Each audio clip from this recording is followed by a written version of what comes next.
segala yang telah terjadi.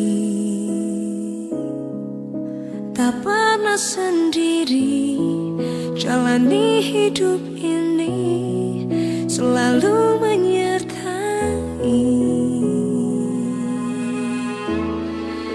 Betapa ku menyadari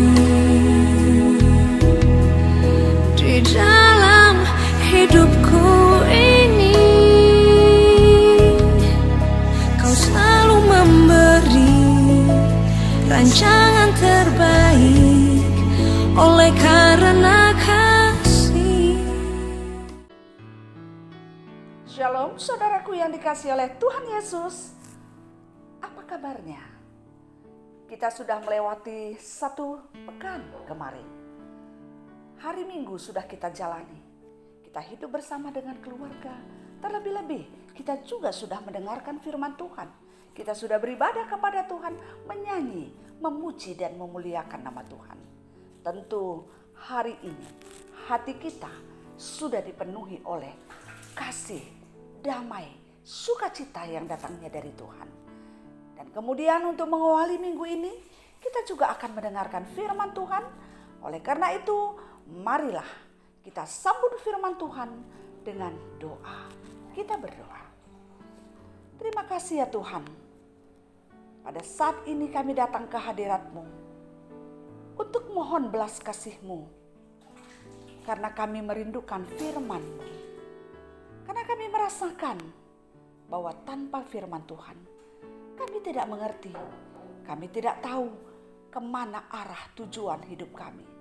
Dan kami tidak tahu apa yang akan kami jalani, kami lakukan tanpa Tuhan, terlebih-lebih di dalam menjalani kehidupan yang penuh dengan persoalan, pergumulan, dan juga kebahagiaan.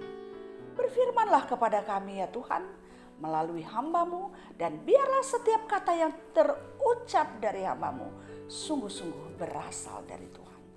Inilah harapan dan doa kami sampaikan di dalam nama Yesus Kristus Tuhan kami. Amin. Saudaraku yang dikasihi oleh Tuhan, firman-Nya yang akan kita dengarkan pada hari ini diambil dari kitab 1 Samuel 9 ayat yang ke-16, demikian bunyinya. Besok kira-kira waktu ini aku akan menyuruh kepadamu seorang laki-laki dari tanah Benyamin. Engkau akan mengurapi dia menjadi raja atas umatku Israel. Dan ia akan menyelamatkan umatku dari tangan orang Filistin. Sebab aku telah memperhatikan sengsara umatku itu karena teriakannya telah sampai kepadaku. Saudaraku yang dikasihi oleh Tuhan, hari ini kita akan mendengarkan bagaimana luar biasanya kebaikan Tuhan. Bagaimana luar biasanya perhatian Tuhan. Bagaimana luar biasanya pengertian Tuhan tentang hidup kita, tentang hati kita, tentang keinginan kita. Kita mengingat bagaimana Tuhan mengatakan kepada Samuel ketika bangsa Israel meminta raja. Dan Tuhan katakan, bukan kamu yang ditolaknya. Dia katakan kepada Samuel, bukan kamu yang ditolaknya, tapi aku yang ditolaknya. Namun demikian Tuhan katakan, penuhilah apa yang mereka inginkan, yaitu untuk mempunyai seorang raja. Nah saudaraku yang dikasihi oleh Tuhan, walaupun Tuhan mengatakan bahwa dia ditolak oleh bangsa ini, tapi dia tetap campur tangan untuk memenuhi apa yang diinginkan oleh bangsa Israel. Sehingga dia bekerja, berkarya untuk memilih siapa yang akan menjadi pemimpin itu. Siapa yang akan menjadi raja di tengah-tengah bangsa Israel. Saudaraku yang dikasihi oleh Tuhan, Tuhan katakan bahwa dia sudah memperhatikan sengsara umatnya. Tuhan mengatakan bahwa dia sudah mendengarkan teriakan umatnya. Karena kesengsaraannya dia berteriak. Tuhan melihat itu dan Tuhan memperhatikan semua itu. Saudaraku yang dikasihi oleh Tuhan, teriakan bangsanya, sengsara umatnya dia perhatikan. Sehingga Tuhan katakan dia akan memberikan raja, dan raja itu akan membebaskan mereka dari kesengsaraannya. Siapa yang dipilihnya? Yang dipilihnya adalah seorang yang dianggap Tuhan layak untuk memimpin bangsa itu dari suku Benyamin. Saudaraku yang dikasihi oleh Tuhan, suku Benyamin adalah suku yang paling kecil. Jadi itu artinya bahwa Tuhan tidak pernah memperhitungkan kita ini dari sudut kecil atau besar untuk memilih kita menjadi apa. Walaupun kita kecil, walaupun kita sederhana, tapi Tuhan tetap memperhitungkan hidup kita karena Dialah yang menciptakan kita. Sekecil apapun hidup kita ini, sekecil apapun perbuatan baik kita, sekecil apapun pikiran baik kita, sekecil apapun kata-kata baik kita, semua diperhitungkan dan dihargai oleh Tuhan. Oleh karena itu jangan pernah kecewa. Jangan pernah kita merasa diri kita ini tidak berharga. Karena kita hanya memiliki hal-hal yang kecil. Karena apa? Karena Tuhan menghargai hal-hal yang kecil yang bisa kita bisa nyatakan, kita bisa tunjukkan di dalam kehidupan kita. Oleh karena itu, senantiasalah pikirkan, katakan, perbuat hal-hal walaupun itu sederhana untuk kemuliaan bagi Tuhan. Saudaraku yang dikasihi oleh Tuhan, apa yang Tuhan lakukan dalam kehidupan bangsa Israel, kelihatan bahwa Dia mengatakan Dia mendengarkan penderitaannya, Dia mendengarkan teriakannya.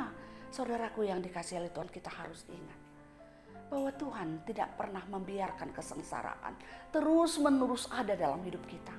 Dia tidak pernah membiarkan kalau kita berteriak dan kita terus berteriak. Tapi yang Dia lakukan adalah menolong kita. Oleh karena itu saudaraku yang dikasihi oleh Tuhan, apapun penderitaan Bapak Ibu saudara sekalian pada saat ini, apapun kesulitan hidupnya, percayalah, berteriaklah, memohonlah kepada Tuhan, mintalah kasih sayangnya, mintalah pertolongannya, maka Dia akan mendengarkan dan Dia akan melepaskan kita dari penderitaan itu. Dia akan memberikan yang terbaik di dalam hidup kita. Yang penting bagi kita, jangan pernah melupakan Tuhan. Dan jangan pernah mengabaikan kasih sayang dan kuasa Tuhan dalam hidup kita. Apapun yang terjadi, ingat Tuhan.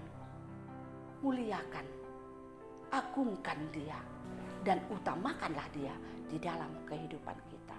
Sehingga kita akan mampu melewati semua situasi. Demikianlah firman yang kita dengarkan pada hari ini. Biarlah melalui firman ini kita akan semakin dikuatkan. Kita akan semakin dimampukan hidup di jalan Tuhan. Kita berdoa. Terima kasih ya Tuhan untuk firman yang sudah kami dengarkan. Kami percaya bahwa Tuhan senantiasa memperhatikan hidup kami. Firman yang sudah kami dengarkan mengingatkan kami bagaimana Tuhan berbelas kasih. Sekalipun banyak kekurangan yang kami lakukan dalam hidup kami, tapi kasih sayang Tuhan lebih besar dari semua kekurangan kami. Oleh karena itu ya Tuhan, kami mohon kepadamu, ajar kami untuk selalu mengandalkan Tuhan dalam hidup kami. Sekali apapun yang terjadi dalam kehidupan ini, kami tidak pernah melupakan Tuhan.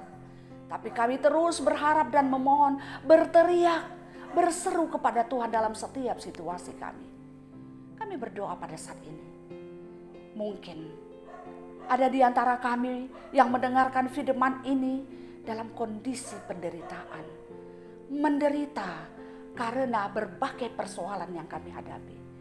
Kami mohon ya Tuhan, tangan pengasihan Tuhan menyentuh hati kami, menyentuh hidup kami, sehingga penderitaan itu boleh berubah menjadi sukacita. Kesengsaraan kami berubah menjadi kebahagiaan. Dan kami mohon ya Tuhan, banyak hal yang kami harapkan dalam hidup kami, tapi sampai pada saat ini belum kami dapatkan.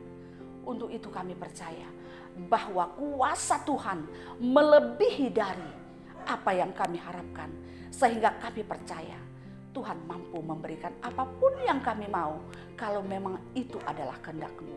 Oleh karena itu ajar kami Tuhan untuk memahami kehendak-Mu di dalam kehidupan kami. Dan pada saat ini juga kami terus berdoa untuk kehidupan kami, masa depan kami, masa depan keluarga kami, masa depan anak-anak kami. Kami percayakan kepada Tuhan karena kami percaya bahwa di dalam Tuhan apapun bisa terjadi. Mukjizat Tuhan akan mampu kami rasakan, kami nikmati di dalam kehidupan kami. Oleh karena itu ya Tuhan, mampukan kami untuk senantiasa berserah kepadamu. Dan kami berdoa khusus untuk semua orang-orang yang pada saat ini mengalami penderitaan dalam hidupnya. Tuhan memperhatikan, Tuhan menolong mereka. Kami juga berdoa ya Tuhan, berkati usaha dan pekerjaan kami hari ini. Biarlah Tuhan memudahkan semua yang sulit untuk kami hadapi. Dan biarlah Tuhan memberikan rezeki kepada kami. Tuhan berkati supaya apapun yang kami lakukan adalah hal-hal yang baik yang berkenan di hadapan Tuhan. Inilah harapan dan doa kami dan kami percaya kasih sayang Tuhan akan menyertai kami. Di dalam nama Yesus kami berdoa dan bersyukur. Amin. Saudaraku yang dikasihi oleh Tuhan, demikianlah firman yang kita dengarkan pada hari ini. Kiranya damai sejahtera yang datangnya dari Tuhan melampaui akal dan pikiran kamu akan menyertai kamu dalam setiap kerja, karya, dan usaha yang kamu lakukan. Sehingga kamu tidak kekurangan dalam segala hal. Amin. Salam semangat, tetap sehat, Tuhan memberkati kita. Terima kasih.